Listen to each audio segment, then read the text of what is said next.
passé. Papa, je veux croire que tu agis encore aujourd'hui. Oui, il est écrit, oh, tu es le même hier, aujourd'hui et éternellement. Je ne peux pas me décourager, papa, oh, oh, qu'importe la situation.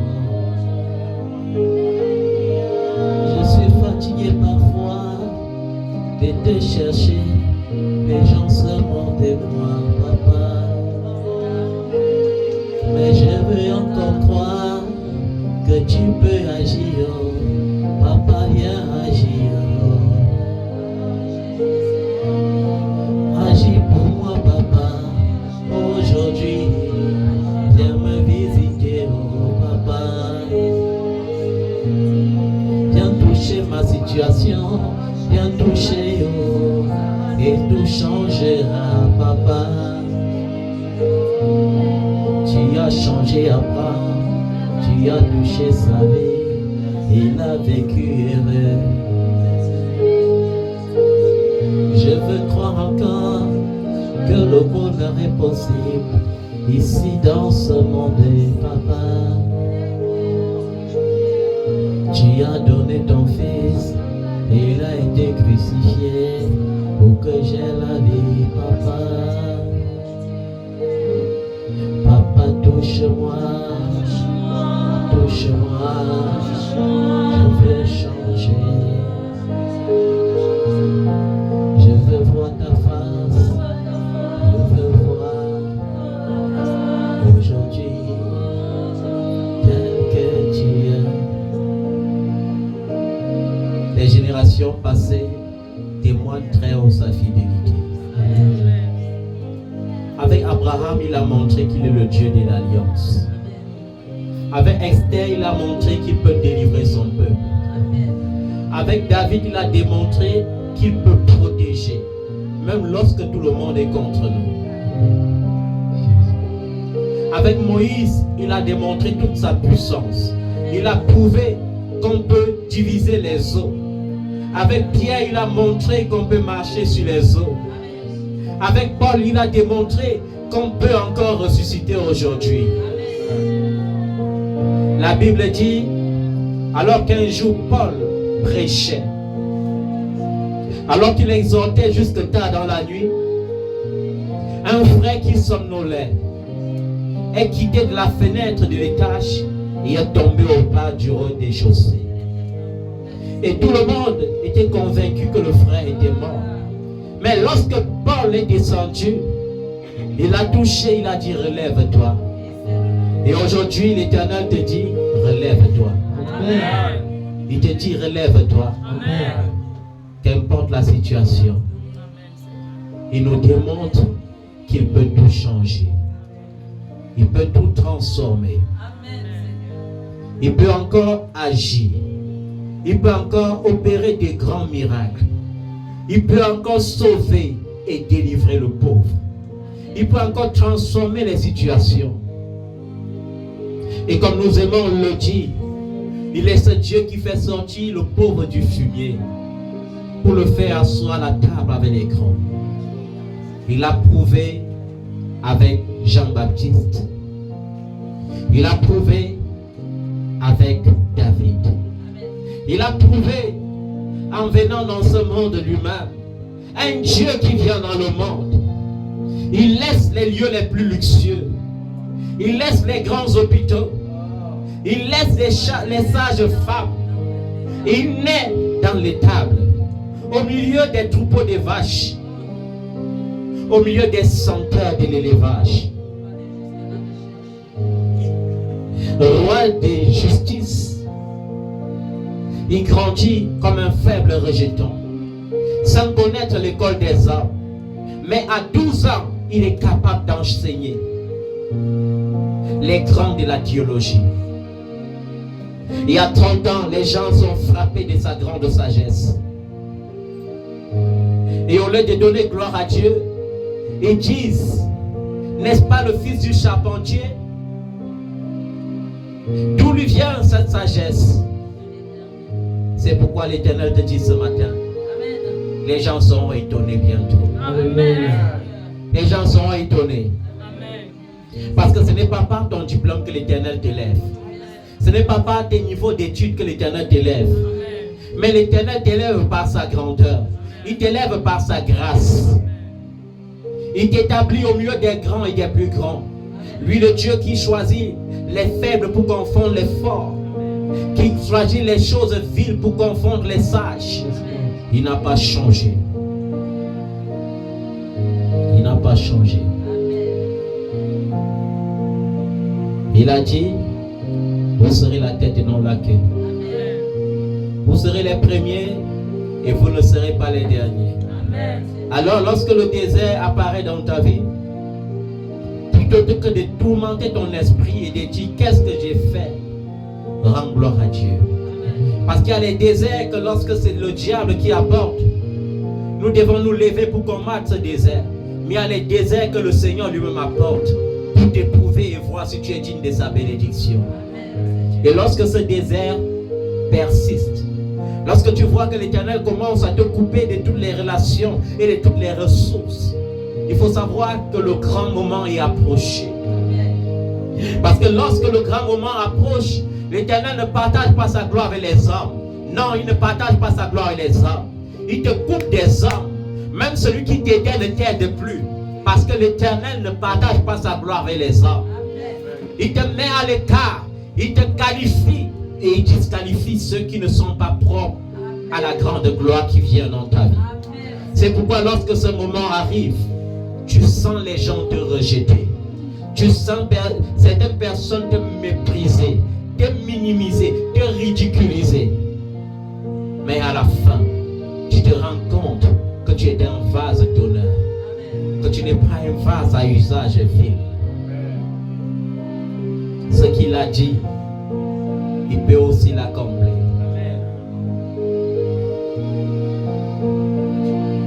Il suffit parfois de prononcer juste son nom.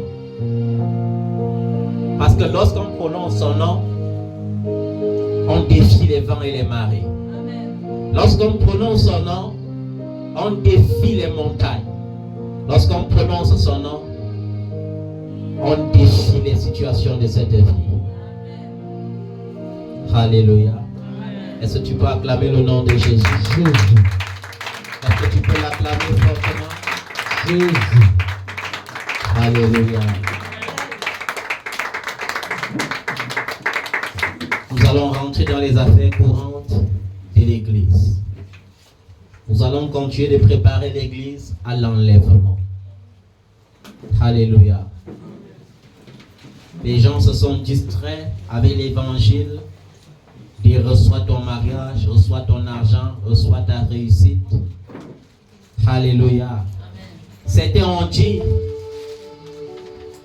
la puissance de la confession.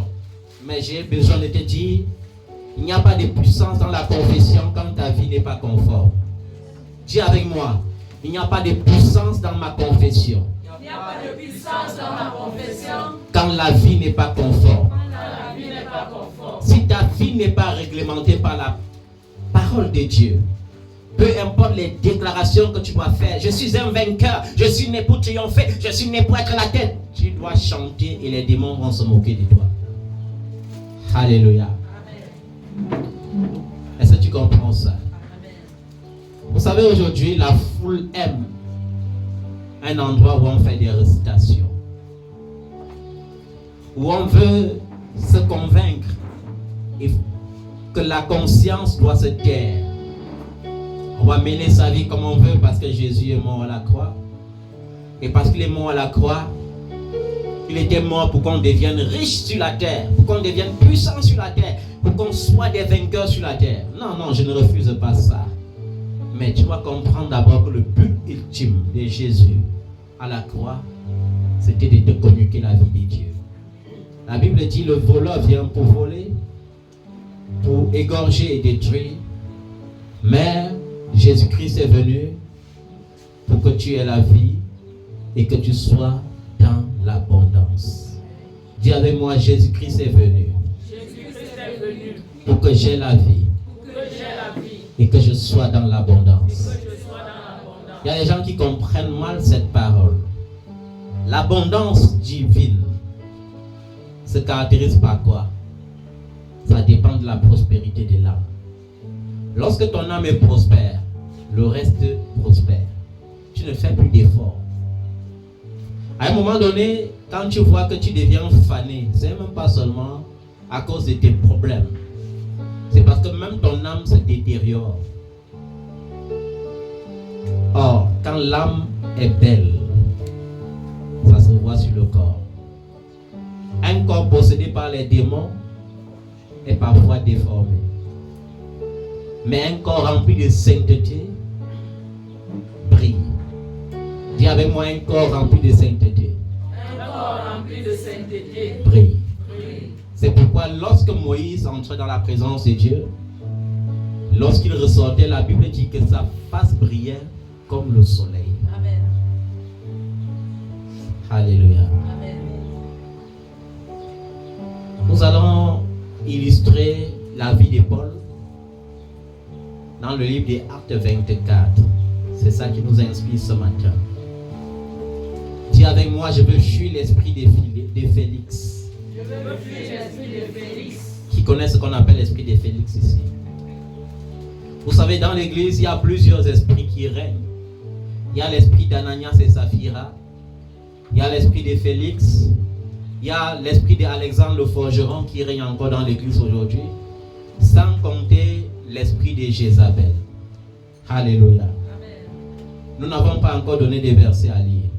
J'ai dit, c'est l'illustration des Actes 24. Amen. Nous voulons comprendre ce que Paul a vécu dans Actes 24. Alléluia. Amen. L'esprit de Félix, c'est un esprit qui, face à la conscience, se ferme à la conscience. C'est-à-dire que ta conscience te dit que non, il est temps que tu arrêtes. Mais tu dis, je préfère fermer ça et avancer, même si l'enfer m'attend. Alléluia. Amen. Et les enfants de Dieu aujourd'hui, dans l'évangélisation, sont parfois confrontés à plusieurs esprits de Félix sur leur chemin, dans leurs entreprises et même dans l'église.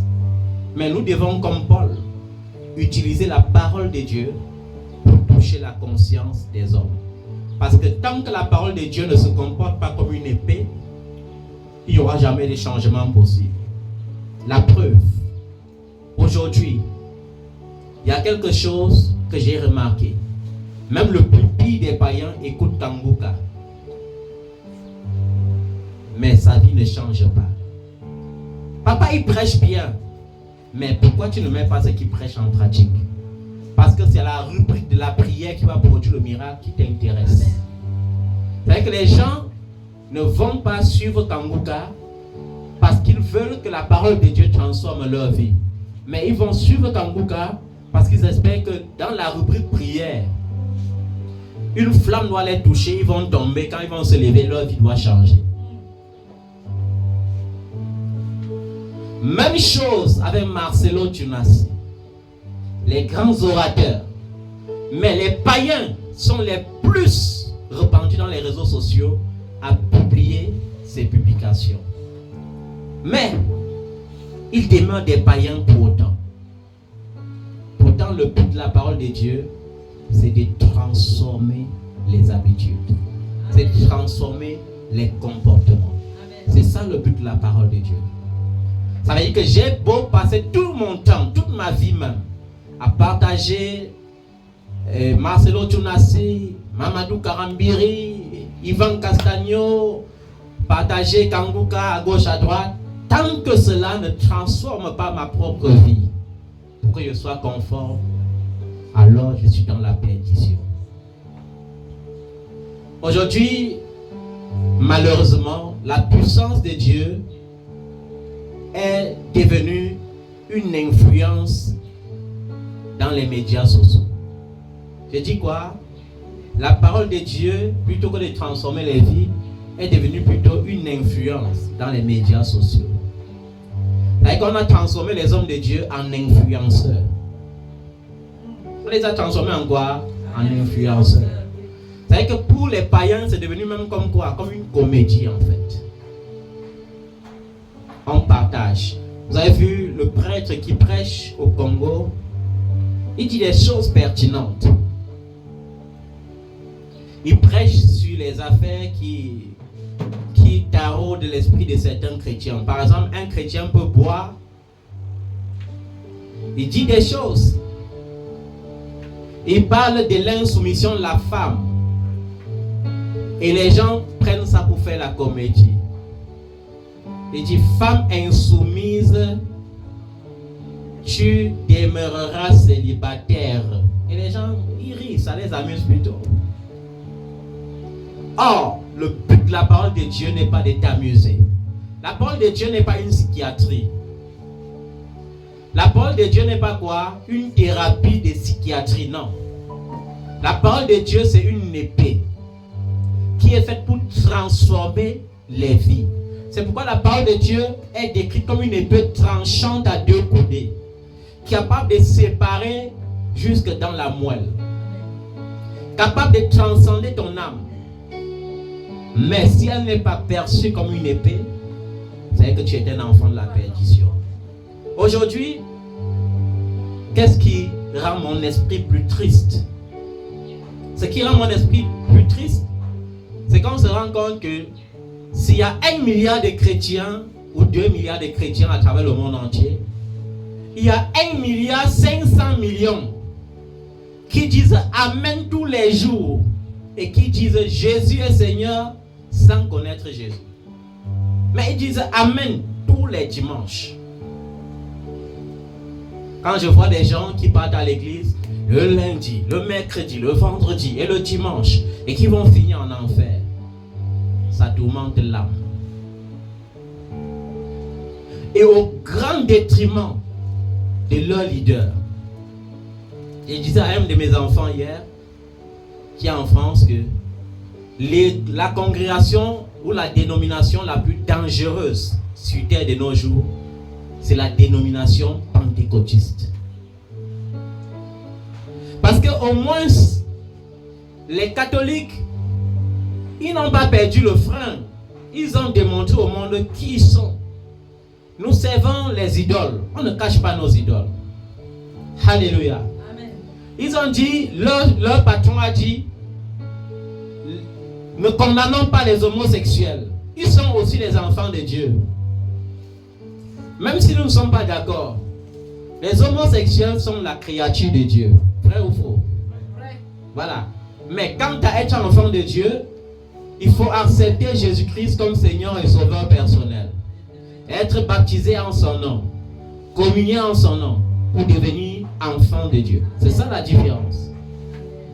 Alléluia. Amen. Mais à la base, nous sommes tous créés par Dieu. Amen. Là au moins, ils sont honnêtes. Ils ont dit, on vous montre, voilà la voie. Si vous voyez vous-même au travers de la parole de Dieu que c'est la voie de la perdition, alors suivez-nous pour qu'on s'égare. Ils n'ont pas caché. Les protestants, à un moment donné, ont dit, multiplions les concerts. Ça nous rapportait beaucoup d'argent. Créons notre banque. Comme ça, notre argent ne part plus dans les banques des autres.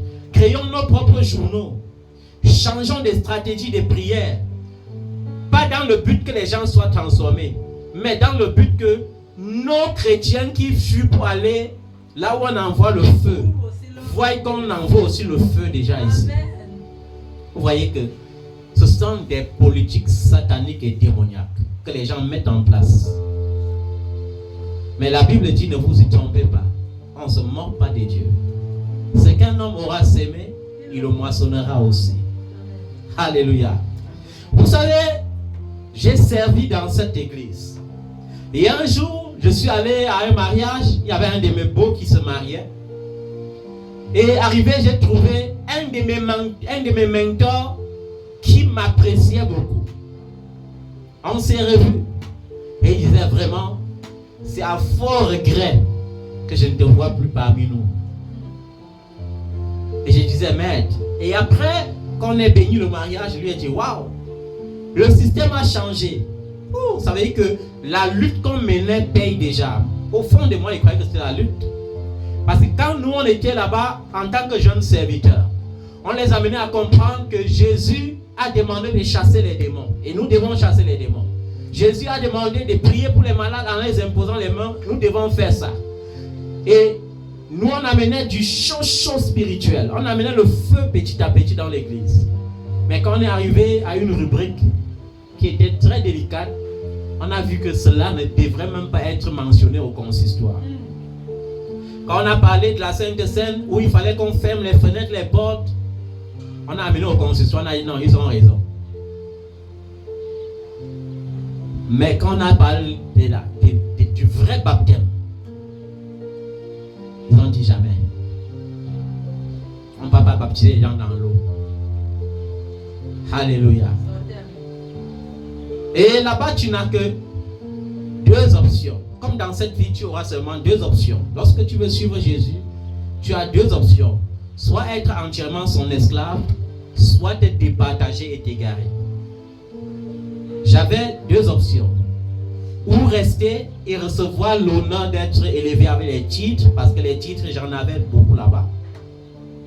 Et être très populaire, ou me mettre à l'écart et perdre ces titres, ma popularité, et rester avec Jésus. Amen. Et j'avais fait la meilleure option. Amen.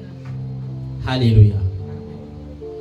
Et quand j'avais fait cette option, quelqu'un m'a appelé et m'a dit, maintenant tu penses à te marier, tu vivras de quoi? Alors que lorsque tu es berger, paroissien, on va s'occuper de toi. Comment tu peux fuir ces choses-là? Tu vivras de quoi? J'ai dit, je vivrai de Jésus. Amen. Alléluia. Tu seras parfois confronté à faire un choix. Malheureusement, sur 10 chrétiens, il n'y a même pas un seul qui fait le bon choix. Sur 100 chrétiens, il y a peut-être 5 qui font le bon choix. 95 vont dire, je ne veux pas perdre ma popularité. Alors les plus malhonnêtes, ce sont les pentecôtistes. Je ne les juge pas. Mais la Bible dit, nous devons juger les gens de l'intérieur. Ils sont de l'intérieur, alors ils doivent passer au jugement. Ils sont malhonnêtes dans le sens où 1000 personnes s'assemblent dans une congrégation et 900 sont là seulement parce qu'ils viennent acheter l'huile d'onction. Ils ne connaissent pas Jésus. Ils ne connaissent pas la nouvelle naissance. Au quartier, ce sont les plus pires menteurs, les plus pires cupides. Leur comportement est bizarre. Et le dimanche, ils viennent avec la dîme. Et le dimanche, ils viennent acheter l'huile des faveurs, l'huile des ceci, l'huile des miracles, l'huile des ceci. C'est-à-dire que les gens ne sont pas nés de nouveau. Ils sont connectés au miracle des huiles. Alors, quel miracle d'huile peut donner la vie éternelle? Il y a quelle bouteille d'huile qui est allée à la croix de Golgotha? Il y a quelle bouteille d'eau qui est allée à la croix de Golgotha? Il y a quel prophète même, quel apôtre même, qui aujourd'hui peut accepter d'aller à la croix de Golgotha? Vous avez vu, dans une nation, un homme qui s'est déclaré Jésus. Quand la population a dit, ne t'inquiète pas, on accepte que tu es Jésus. Mais, le vendredi saint, qui précède la part, on va quand même aussi te crucifier. Voilà. Comme ça, tu vas ressusciter, on va mieux te croire. Qu'est-ce qu'il a fait? Il a levé les gendarmes, il a dit que les gens veulent me tuer. Protégez-moi. C'est facile de dire que j'ai cru. Mais la Bible dit qu'on vous reconnaîtra par le fruit que vous manifestez. On vous reconnaîtra par quoi? Le fruit que vous manifestez. Les armes à utiliser pour toucher par la parole de Dieu, la conscience. La première arme à utiliser, c'est quoi? La justice.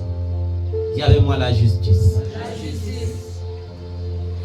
Quand tu vois les armes de Dieu dans le livre des Éphésiens, on te dit que la justice c'est quoi?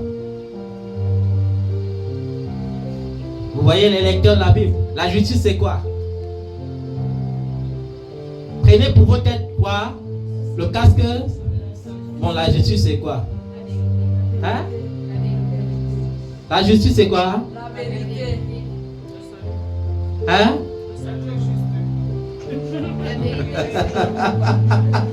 Ouvrez-moi Éphésiens chapitre 6. Éphésiens chapitre 6, verset 10. Les grands lecteurs, ils veulent être sauvés. Ils disent Amen, ils ne connaissent pas la parole de Dieu.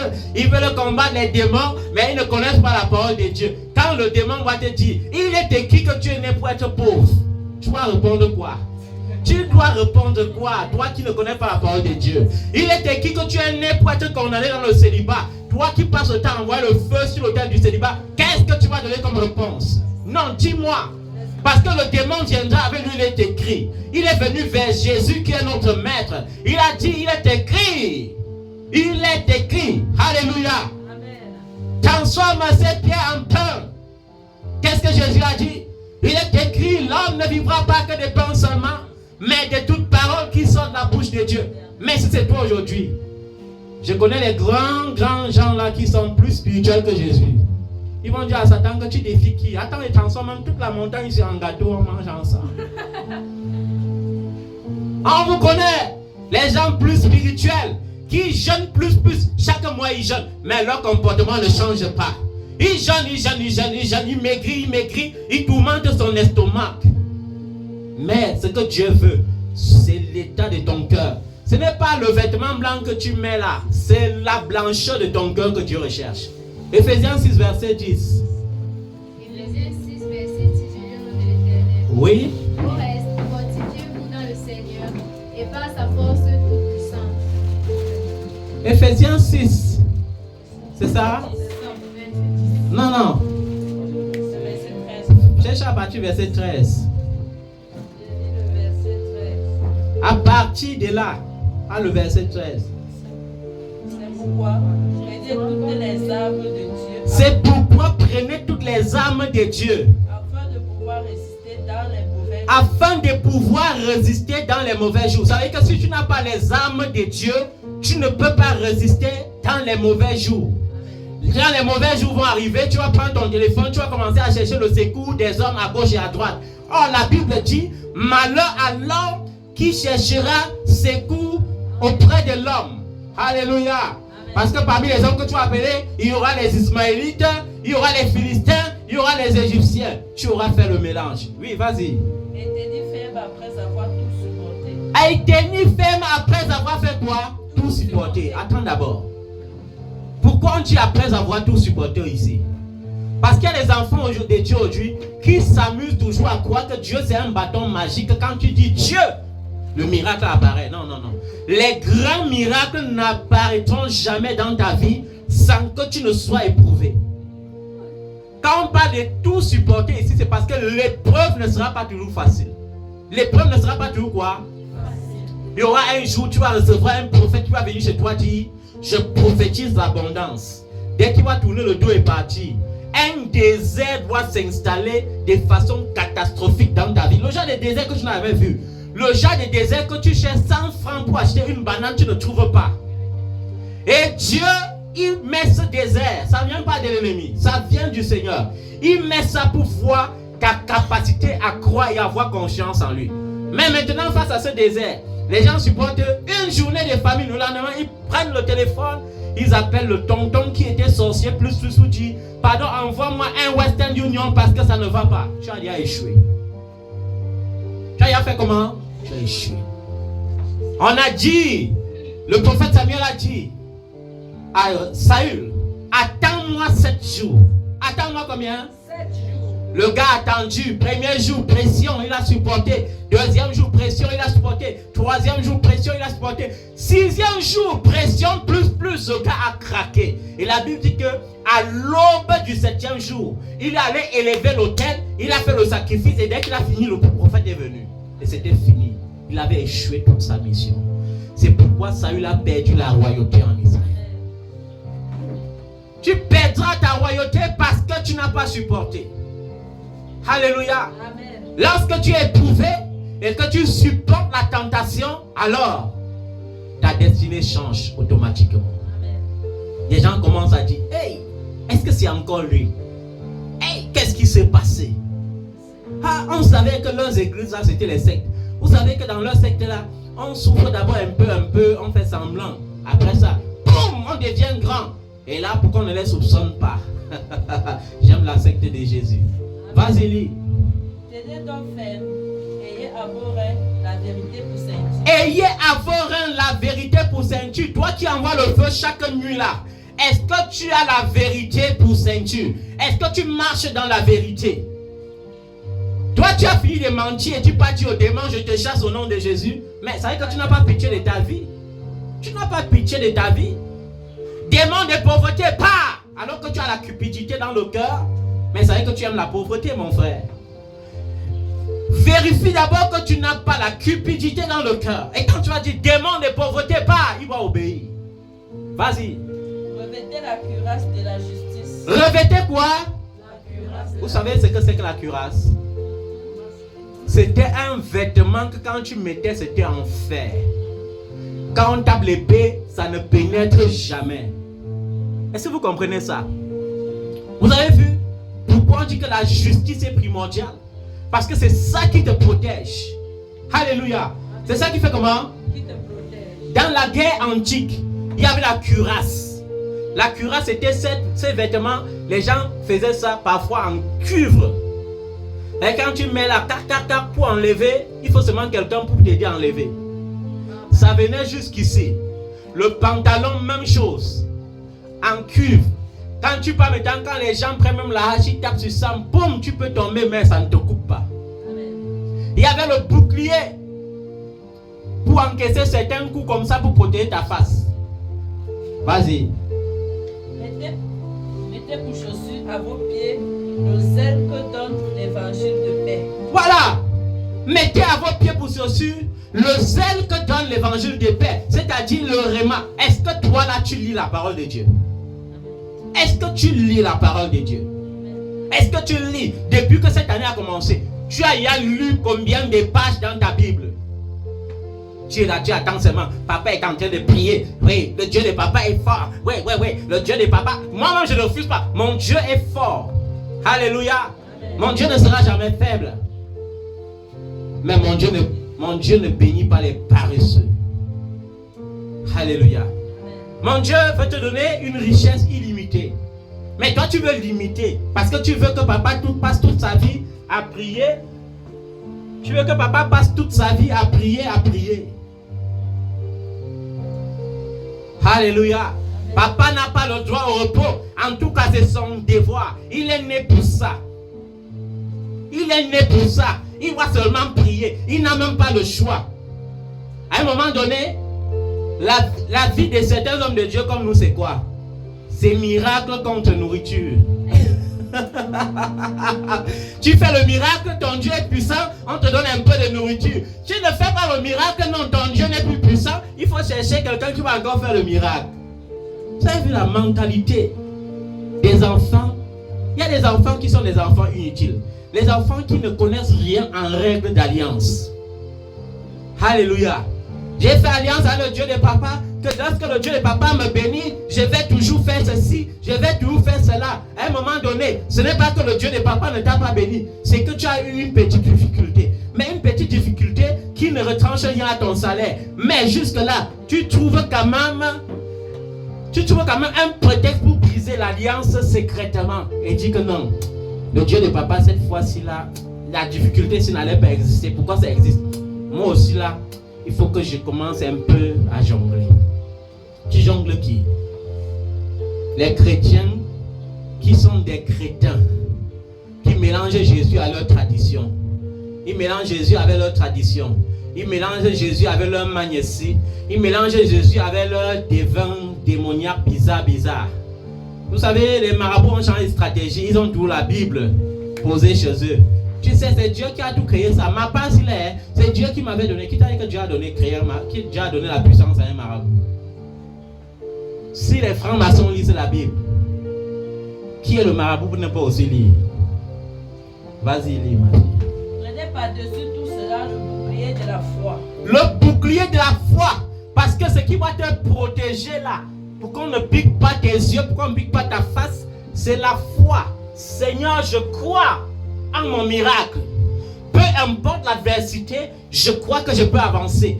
Sans la foi, tu ne peux pas avancer.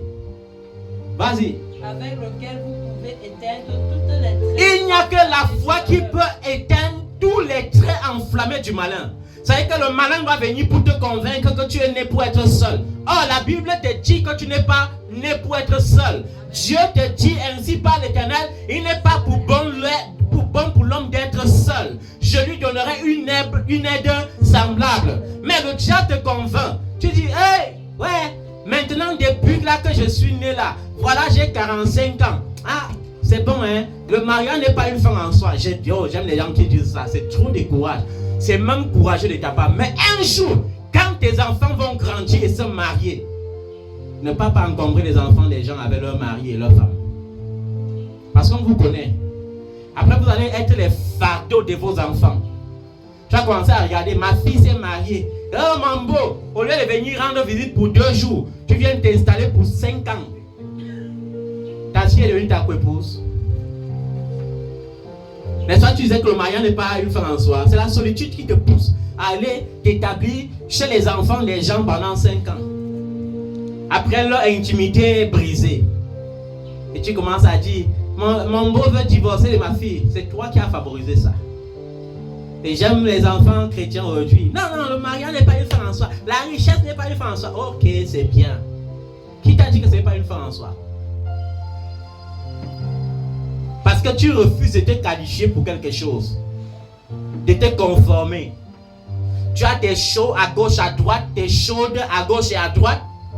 Mais comme tu n'arrives plus toi-même à te qualifier parce que tu as tellement eu des femmes, tu as eu tellement de maris pour te consoler, tu dis le mariage n'est pas une fin en soi. C'est l'esprit d'aigreur qui pousse certains à dire ça dans les réseaux sociaux. Quand ils disent je ris. Parce que c'est un courage inutile. Avec Sarah, Dieu a montré que l'âge n'est pas une barrière. L'âge ne sera jamais une barrière pour la bénédiction. L'âge n'est pas une barrière. Dis-moi que voici une femme qui a 60 ans et qui veut enfanter et te dirait que Sarah a enfanté à 90 ans. Et te dirait que Elisabeth a enfanté à plus de 60 ans. Dis-moi que voici une femme dans son foyer depuis 10 ans, elle n'a pas enfanté et te dirait qu'Anne a dû attendre même 15 ans et elle a tout accouché.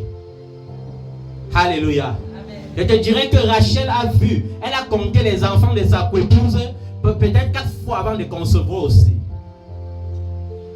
Le problème c'est que tu veux utiliser ta vie sur le aussi, la comparaison. C'est bon? Prenez aussi le casque du salut. Prenez aussi le casque du salut. Est-ce que tu es sauvé, toi qui chasses les démons? Les démons ont raison de te posséder chaque dimanche. Parce que tu n'es pas né de nouveau. Tu es né de l'huile d'onction, de l'huile de ceci, de Anointi Wata. Tu ne connais pas Jésus. Tu es né des mouchoirs. Tu es né des marteaux et des cailloux que tu achètes. Mais tu n'es pas né de nouveau. Et tu veux chasser les démons comment? Il faut être sauvé pour chasser le démon. Tu n'es pas sauvé, tu ne connais pas Jésus. Et tu es là aussi au milieu. Nuit de prière. Fire, fire, fire. J'envoie le feu. Esprit de célibat. Fire, fire. Après le lendemain, tu rentres. Tu es courbaturé, tu es fatigué. Après, tu commences à dire, est-ce que Dieu là existe? Pourquoi on témoigne seulement tous les dimanches et on témoigne pas aussi? Est-ce que tu sais que sur 100 témoignages dans les églises pentecôtistes, 90 sont fabriqués? Tu savais ça? Je dis c'est fabriqué.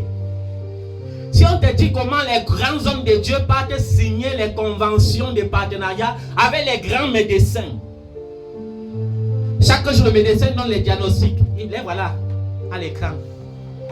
Cancer plus. Que le cancer là te frappe réellement. Cancer plus.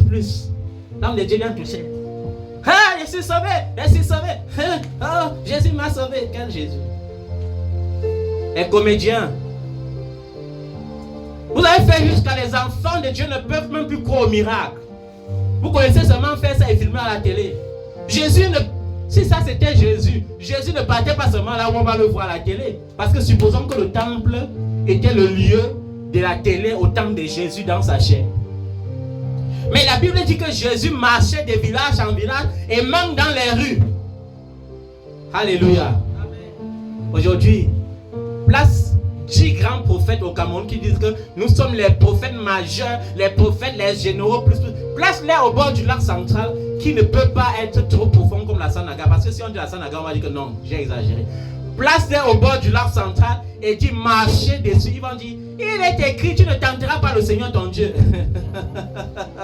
Ah, vraiment. Ils sont les super. Vous êtes super parce que vous créez vos chaînes de télévision pour séduire les esprits faibles. Pour séduire quoi? Mon thème, quand j'ai composé le BPC dans les années 97, c'était quoi? Parlez-nous de l'influence de l'audiovisuel et des livres sur les consciences humaines. Ça veut dire que quoi? Même si je ne voulais pas aller chez Tchala et Somba, si chaque jour mon voisin met seulement sa radio toute la nuit pour finir, mon cerveau doit faire que je rêve que je suis à genoux devant lui. Il y a une de vos soeurs qui a vécu ça ici une fois. Papa, j'ai rêvé la nuit aujourd'hui. J'étais devant Tchala et Somba. Il m'a imposé les mains. Je lui ai dit que ma fille, c'est sûr que ton voisin va dans l'église là. Et comme leur moyen de communication, c'est de troubler le sommeil des gens en mettant la radio là toute la nuit. C'est sûr que tu écoutes ça toute la nuit. Et que oui, papa, et que ce n'est pas Dieu qui t'a montré le rêve. Ce n'est pas Dieu. Quelqu'un qui est cupide et qui passe le temps à compter trop d'argent finit par compter trop d'argent dans son rêve. Vrai ou faux? Oh, Jésus-Christ de Nazareth. Les gens ne se préparent pas à l'enlèvement, ils sont là. Oh, fire, quel fire? Tu envoies quel fire même? Hein? Quand Élie disait fire, on voyait fire là. Pour toi là, c'est où? Pour toi, c'est où? Alléluia. On a parlé de la justice. On vous a dit que la justice, c'est quoi? C'est la cuirasse. Alléluia. Tu veux être protégé, sois juste. Tu veux la faveur de Dieu, sois juste. Tu veux prospérer, sois juste. Mais la justice a 3 aspects. Dis avec moi, la justice a 3 aspects. La justice a 3 aspects. Premier aspect, la justice de Dieu. La justice de Dieu, vous allez vérifier dans Genèse chapitre 18, verset 25. La justice de Dieu. C'est-à-dire que tout ce que Dieu fait est juste. Alléluia. Dis avec moi, tout ce que Dieu fait est juste. Dieu ne commet pas d'erreur. Quand tu lis l'histoire de Rebecca avec ses jumeaux dans le ventre, parfois tu as tendance à dire que l'enfant dont tu es dans le ventre, il n'est pas encore né. Et Dieu dit il y a qui le déteste comment? Alléluia. Genèse 18, verset 25. On peut même lire. Je lis au nom de l'Éternel. Amen. Fais mourir le juste avec le méchant, en sorte qu'il en soit du juste comme du méchant. Voilà. Loin de toi cette manière d'agir. Loin de toi.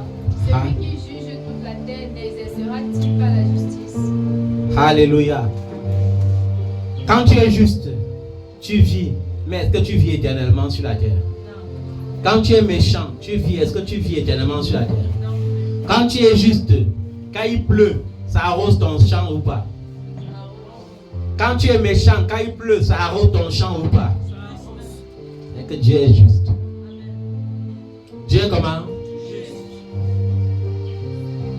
Il y a la manifestation de la justice. Dieu a manifesté sa justice en faisant quoi? En condamnant le péché dans le corps de son propre fils, Jésus-Christ. Alléluia. Sur la croix du Calvaire, Dieu a jugé le péché dans le corps de Jésus-Christ, son fils. On peut vérifier cela dans Romains chapitre 8, verset 3. Vous allez lire à la maison. Il y a troisième rubrique de la justice. Il y a l'offre de la justice. L'offre de la justice. Dieu nous offre Christ Dieu offre en Christ notre justification. Nous sommes des pécheurs, vrai ou faux? Mais nous sommes justifiés en Christ à condition que quoi? Que nous nous repentons sincèrement de nos péchés et que nous acceptons Jésus-Christ comme notre sauveur. Alléluia. Si nous nous repentons et nous acceptons Jésus-Christ comme notre sauveur, alors il nous accepte à son tour comme des êtres parfaits et sans condamnation possible. Tu vois, tu es un pécheur plus. Tes péchés sont même tellement nombreux que toi-même tu n'arrives plus à compter. Mais à cause du fait que tu t'es repenti, on n'a pas dit tu t'es confessé. On a dit tu t'es et que tu as regretté ta situation de pécheur. Tu as dit je regrette Seigneur, je veux renoncer. Papa, donne-moi la force d'abandonner. Alors tu acceptes Jésus-Christ comme ton Seigneur et Sauveur personnel. Par conséquent, Dieu aussi t'accepte comme un être parfait qui est désormais sans condamnation possible. Amen. Vous allez vérifier cela dans Romains chapitre 3, du verset 24 au verset 26. Donc voilà les armes de l'évangélisation pour toucher la conscience. La première arme, c'est la justice. La deuxième arme, c'est la maîtrise de soi. Dis avec moi la maîtrise de soi. La maîtrise de soi qu'on appelle encore la tempérance. Combien de chrétiens ont la maîtrise de soi? Ils vont dire non. Non, je vais t'expliquer ce que c'est que la maîtrise de soi. Peut-être que tu ne connais pas. Ton professeur te dit ma chérie, tu es belle. Alléluia. Tu es comment? Par conséquent, pour que toi, tu es suivant en ma matière, tu vas t'offrir à moi. Tu vas faire comment? Tu peux faire la demande d'embauche. Le directeur prend ton CV.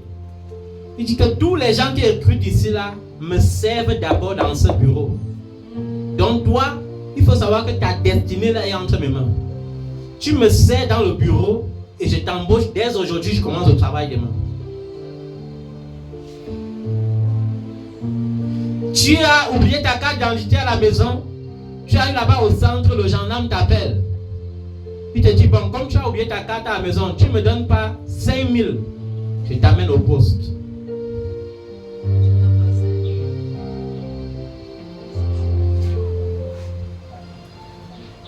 C'est pour vous dire que, vous qui dites qu'on maîtrise, vous ne maîtrisez rien. Les chrétiens qui donnent les pots de vin, les pots de vin, ton corps tu donnes, ton argent tu donnes, ce sont des pots de vin pour être favorisé. Et que tu n'as pas la maîtrise de soi. On a pris l'exemple de Paul. Parce que Paul était devant cette situation. Il est allé évangéliser à Jérusalem. Les opposants de l'évangile sont venus créer le trouble dans la ville. Les proconsuls l'ont arrêté. On l'a enfermé dans une cellule.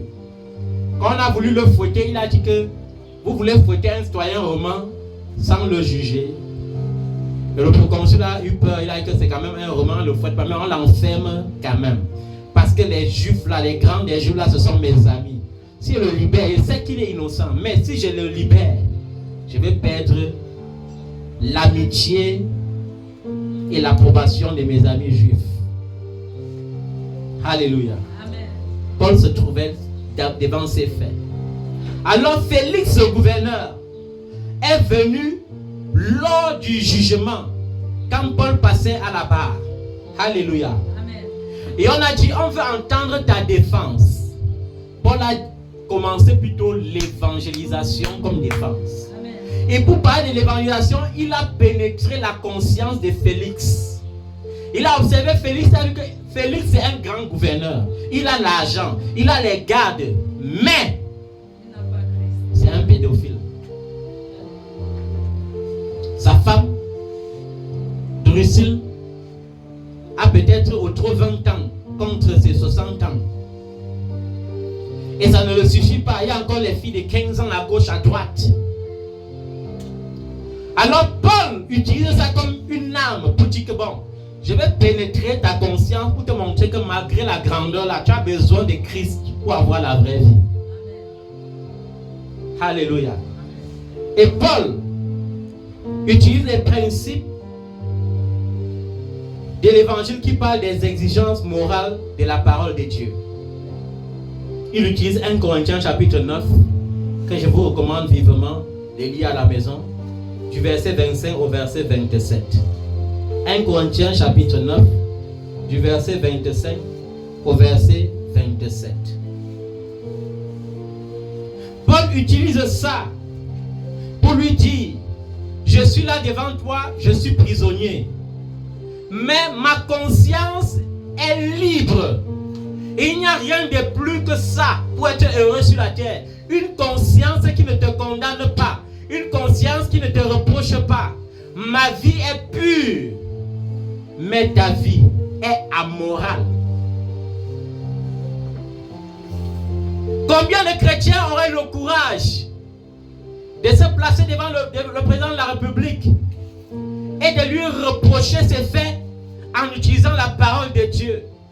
C'est-à-dire en toute humilité, en tout respect, mais dans la vérité. Combien de chrétiens aujourd'hui sont capables de le faire? Non. Ils vont arriver devant les grands, ils vont plutôt les encourager dans ça et recevoir aussi le salaire de la corruption. Paul savait que s'il supportait Félix, le même jour, on allait le libérer. Mais il a utilisé la parole de Dieu. Il a dit: il doit te dire la vérité. Et pendant le procès, Félix, un grand gouverneur, il se sent gêné. Il se sent gêné parce que sa conscience commence à le tourmenter. Que ce que Paul dit là, c'est vrai. Mais il préfère fermer la porte à sa conscience. Il préfère faire comment? Fermer la porte à sa conscience. Et c'est ça, la majorité des chrétiens d'aujourd'hui. Malheureusement. Plusieurs préfèrent résister à la voix de leur conscience. Comme dans Romains chapitre 2 verset 15, que vous allez lire à la maison. Plusieurs chrétiens sont prêts. Ils sont prêts de nos jours à parler des principes et de la doctrine de l'évangile. Ils sont prêts même à parler des principes de l'évangile pendant des jours et des jours. À une seule condition. Que la discussion ne touche pas à leur vie personnelle. Un homme de Dieu, tu montes au pupitre, tu prêches. Après tu te rends compte que l'objet de la prêche du jour touche directement à la vie là que toi-même tu mènes. Tu prêches avec panique parce que toi-même tu sens que c'est grave. Plusieurs chrétiens sont comme ça aujourd'hui. Ils sont prêts à parler de Jésus du matin au soir, du soir au lendemain, tout le temps, mais à condition que ça ne touche pas leur vie personnelle. Quand il arrive là où les menteurs, il sent qu'il est menteur, il saute un peu. Là où il arrive, il sent qu'il est cupide, il saute un peu. Il arrive là où il est un peu impudique, il saute un peu. Ils prennent tous les versets bibliques pour se justifier un peu.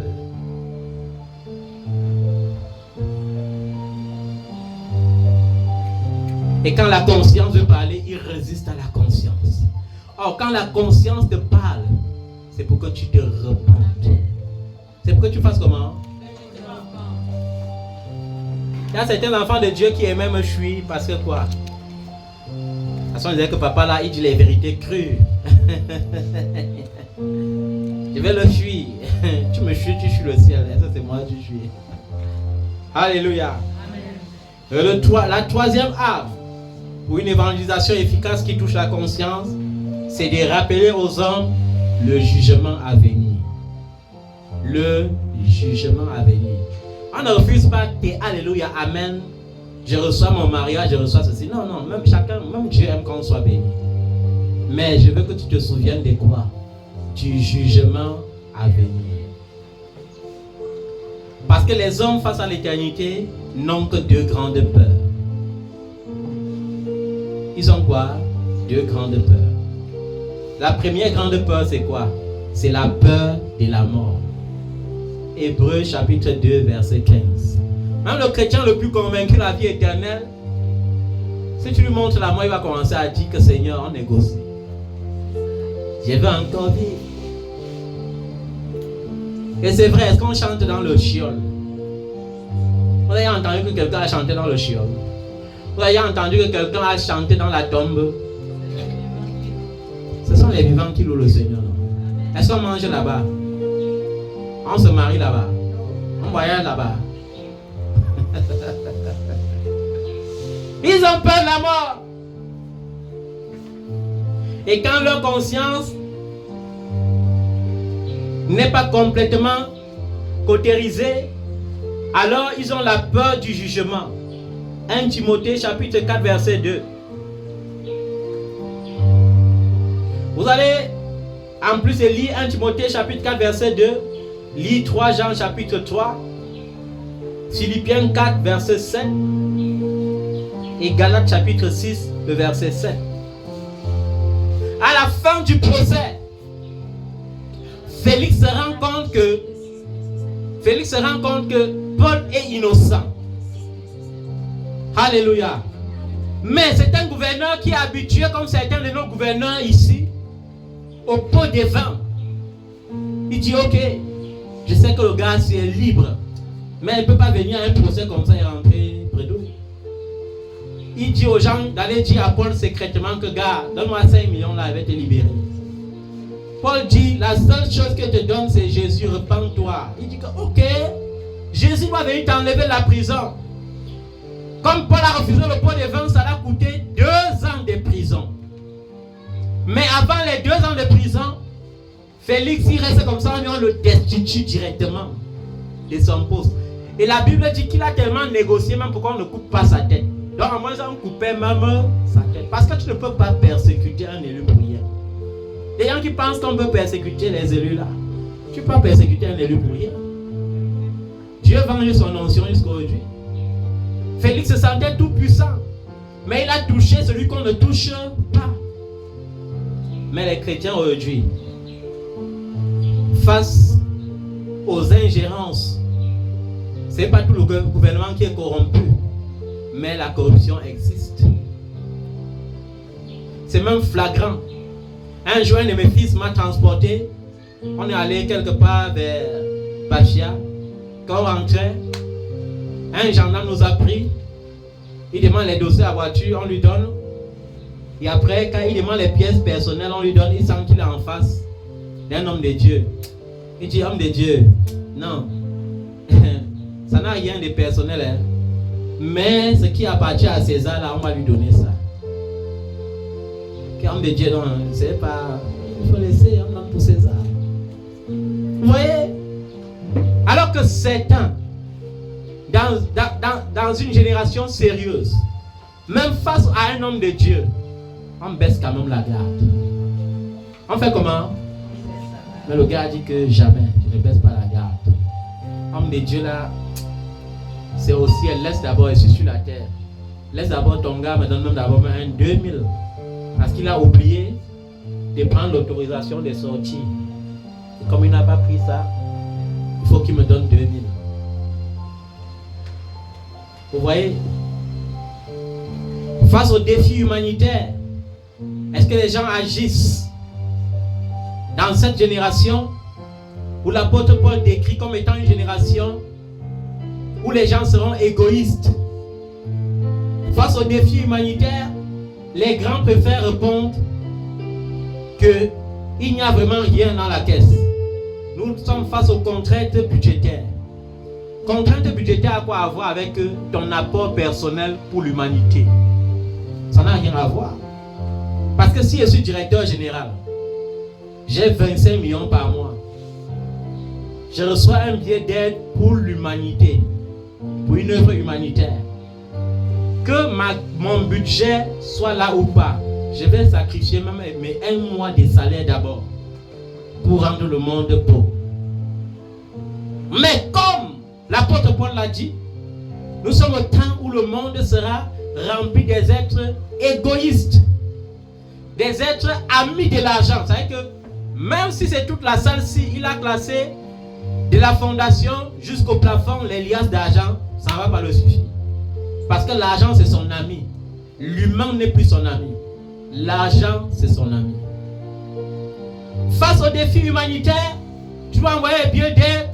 On m'a dit, celui-ci appartient à quelle secte qu'il a parrainé. Face aux défis humanitaires, et malheureusement, parce que toutes les institutions regardent seulement les photos et ce qu'on rédige. Ils ne font jamais les enquêtes de fond. C'est-à-dire que toi qui vas œuvrer justement, parfois tu es délaissé au détriment de quelqu'un qui allait corrompre pour prendre le décret quelque part. Après, il va payer les gens, on écrit, on fait les photos et il donne et il passe. Mais toi qui agis justement, on te met en arrière-plan. Mais face à ce genre de choses, reste attaché à Jésus. Parce que toi, comme étant en arrière-plan, tu vas devenir la principale des langues. La pierre rejetée par ceux qui bâtissaient est devenue la principale des langues. Il ne faut pas corrompre. Même en famille, il y a la corruption. Non, c'est ma soeur. Il faut que je la flatte un peu. Je marche un peu dans sa petite combine là. Pour qu'elle me donne son amour. Quel amour? Je fais quoi avec ça? L'amour de Jésus est suffisant. C'est quand même ma mère. Même si elle est sorcière, de temps en temps, elle fait un peu sa sorcellerie pour qu'elle ne se fâche pas. Elle se fâche, ça fait quoi? Elle se fâche, ça fait quoi? Les pots de vin partout. Vous quémandez tout, même la charité, vous quémandez. Tu quémandes l'amour. Tu quémandes tout, même l'amour. Un gars, là, il te connaît. Il ne connaît même pas entièrement ton nom. Il connaît ton prénom. Il ne connaît pas entièrement ton nom, il connaît ton prénom.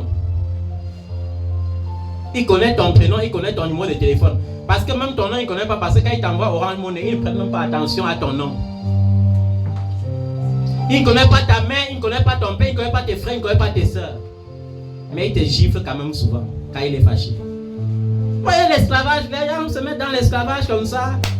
Pour rien, hein. Le gars te gifle souvent, quand il est fâché. Et il te gifle pendant que vous êtes dans les relations secrètes. Un jour, tu le convaincs quand même qu'allons voir mes parents. Après, tu arranges quand même le mariage. Celui qui te giflait déjà là. Quand vous étiez seulement amis là. Il va t'évanouir, hein, il va t'évanouir là-bas dedans. Vous voyez comment les gens, ça m'étonne même parfois. Hein. Comment tu peux être lumière et aller supplier le démon de vivre avec toi. Ça m'étonne parfois. Ça m'étonne parfois. Alléluia. Amen. Que le Seigneur nous délivre de cette génération perverse. Est-ce que tu peux acclamer pour la parole? Quand je prononce ton nom, quand je prononce ton nom,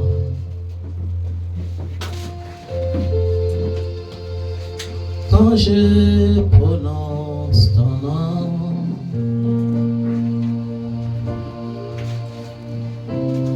quand je prononce ton nom, quand je prononce ton nom, les genoux fléchissent.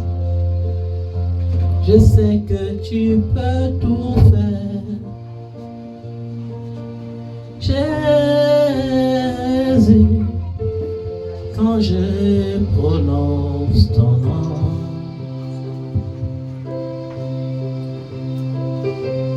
quand je prononce ton nom.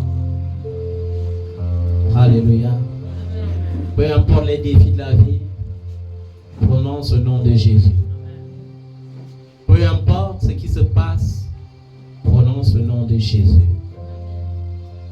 Dis à Jésus, je sais que tu peux faire et je sais que tu peux agir.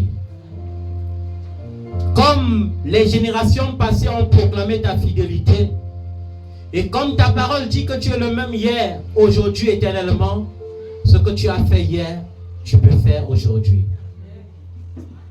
Tu l'as fait pour Abraham. Tu l'as transformé, tu as changé son histoire. Il n'avait pas d'enfants, tu lui as donné des enfants. Il était un peu riche, tu l'as rendu plus que riche. Tu l'as fait vivre longtemps et heureux sur la terre. Il a connu le bien-être, la richesse et une longue vie. Tu peux encore le faire. Avec Sarah, tu as montré, papa, que l'âge n'est pas la barrière pour recevoir ta bénédiction. L'âge n'est pas une barrière pour être heureux. L'âge n'est pas une barrière pour voir ta gloire. Tu peux encore le faire. Amen. Cet matin, la main sèche. Quand tu l'as dit, quand il t'a vu, il a dit, si tu le veux, tu peux me rendre pur. Amen. Et tu as dit, je le veux, sois pur. Amen. Et lorsqu'il a étendu sa main s'est purifiée. Amen. Et ce matin, je veux dire, Seigneur, si tu le veux, tu peux me guérir. Si tu le veux, tu peux m'élever. Si tu le veux, tu peux me donner la promotion. Si tu le veux, tu peux m'accorder la paix. Si tu le veux, tu peux m'accorder ta joie. Si tu le veux, tu peux m'accorder le succès. Si tu le veux, papa, mon histoire sera transformée. Si tu le vois, si tu le veux, mon histoire sera changée. Si tu le veux, j'aurai, Seigneur, tout ce que je désire. Si tu le veux, j'aurai ce visa. Si tu le veux, j'aurai cette carte cette carte de séjour. Si tu le veux, papa, j'aurai cette nationalité que je recherche. Si tu le veux, j'aurai cet emploi. Il suffit que le Seigneur dise une seule parole et la chose arrivera. Amen. Parce qu'il est ce Dieu qui n'échoue pas. Alléluia.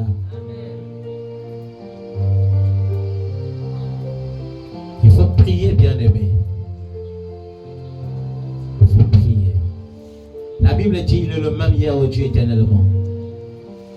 C'est comme parfois, lorsque tu adores Dieu, Dieu attend que tu lui dises 10 bonnes paroles. Mais tu passes ton temps à lui donner 1 heure de concert. Ça ne lui sert à rien. Dans le ciel, il y a le concert tous les jours.